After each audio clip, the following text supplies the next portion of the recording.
Halo, buat Anda yang selalu penasaran sama cara kerja dunia di sekitar kita, selamat datang. Hari ini kita punya misi khusus nih dalam membedah materi kali ini. Kita bakal singkirin dulu semua bahasa marketing atau label-label supermarket yang kadang bikin bingung buat benar-benar ngelihat sifat kimiawi asli dari dunia tempat kita tinggal. Kita bakal bedah tuntas apa sih arti sebenarnya dari kata-kata ini di dunia sains. Jadi siap-siap ya, karena kita bakal menjelajahi kisah tentang dua kotak perkakas paling masif di alam semesta, yaitu bahan kimia organik versus anorganik. Nah, pertanyaan besarnya buat mulai adalah, apa sebenarnya perbedaan asli antara organik dan anorganik?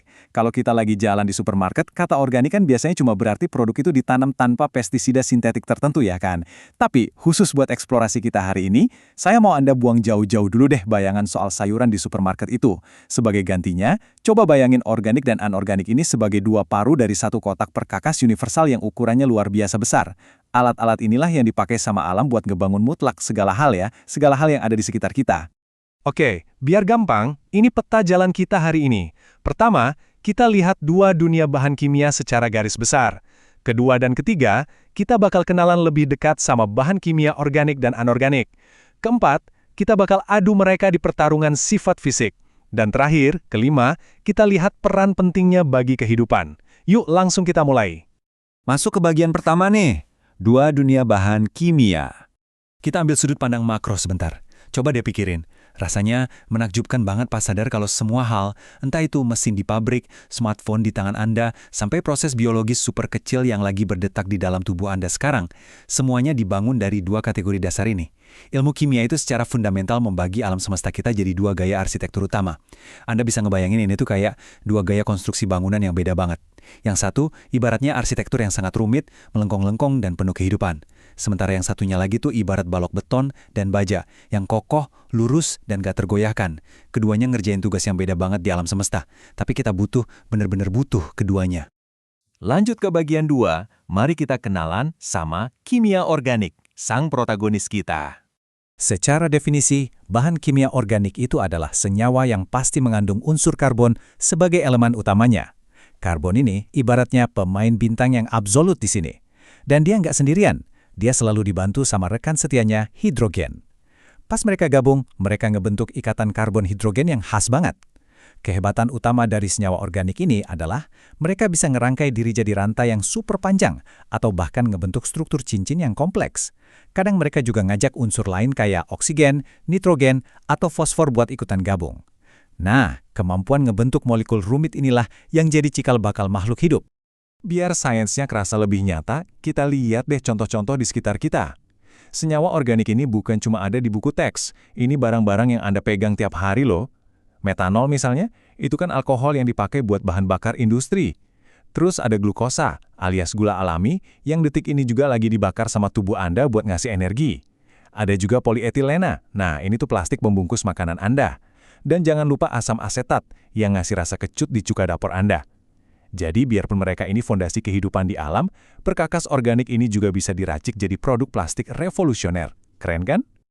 Sekarang kita masuk ke bagian 3, kenalan sama kimia anorganik, si batuan dasar yang tangguh.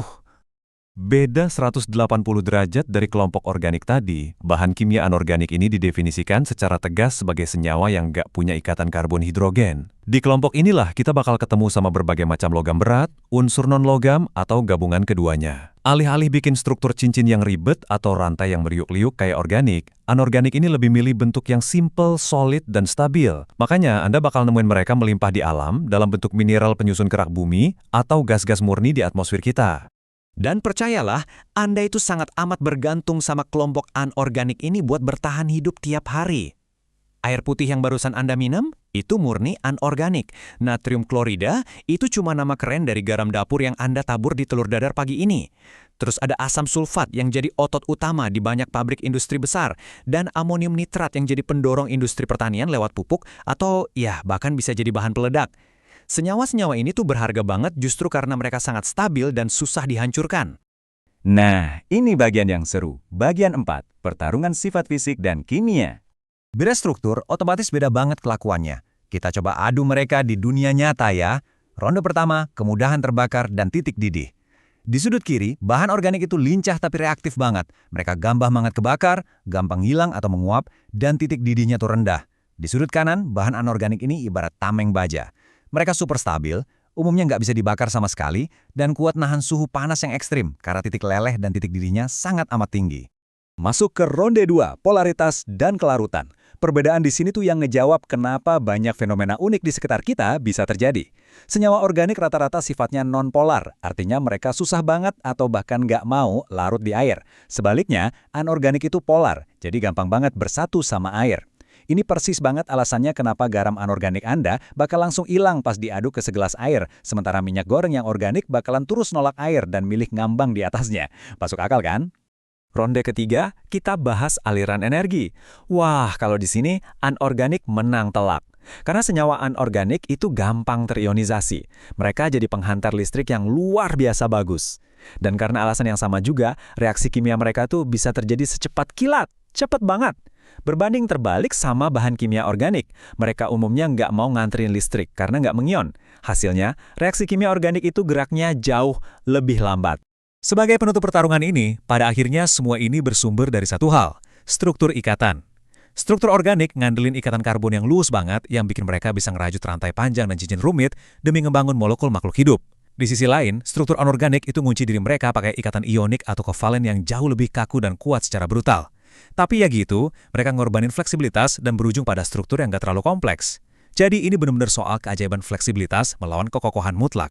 Dan ini ngebawa kita ke bagian kelima dan terakhir kita, peran pentingnya bagi kehidupan, sebuah kolaborasi yang cantik. Coba kita mundur selangkah dan lihat gambaran besarnya. Walaupun mereka kayaknya saling musuhan di tingkat atomik, dunia kita ini justru bisa seimbang karena mereka kerja bareng. Ambil contoh di dunia kedokteran.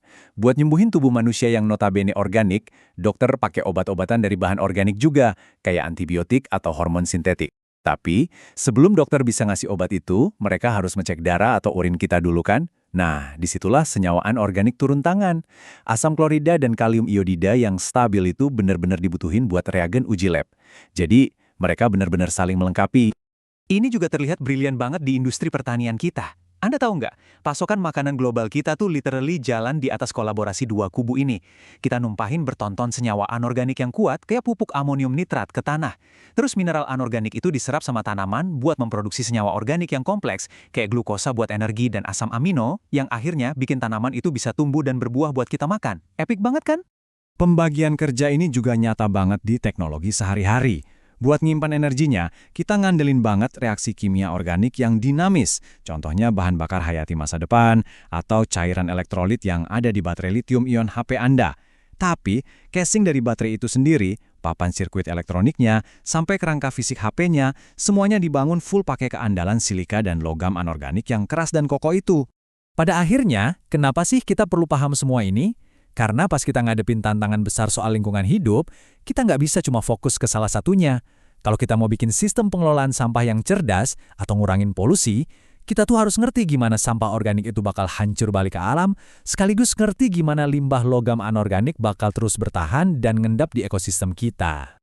Jadi, sebelum kita selesai, saya mau ninggalin satu pertanyaan nih buat dipikirin. Kalau senyawa organik dan anorganik adalah tukang bangunan agung yang nyusun setiap milimeter realitas kita, di mana yang satu ngasih kehidupan yang luas dan yang satu lagi ngasih fondasi kekuatan yang absolut, coba bayangin apa yang bisa kita capai ke depannya. Gimana kalau kita bisa benar-benar menguasai interaksi antara dua kotak perkakas kimia ini? Bukankah itu bakal ngebuka era baru buat teknologi manusia? Karena ingat, inovasi terhebat itu nggak muncul dari milih satu pihak, tapi dari gabungin kelebihan keduanya. Terima kasih sudah ikut membedah materi ini bareng saya, dan pastinya teruslah menggali misteri luar biasa dari alam semesta di sekitar Anda.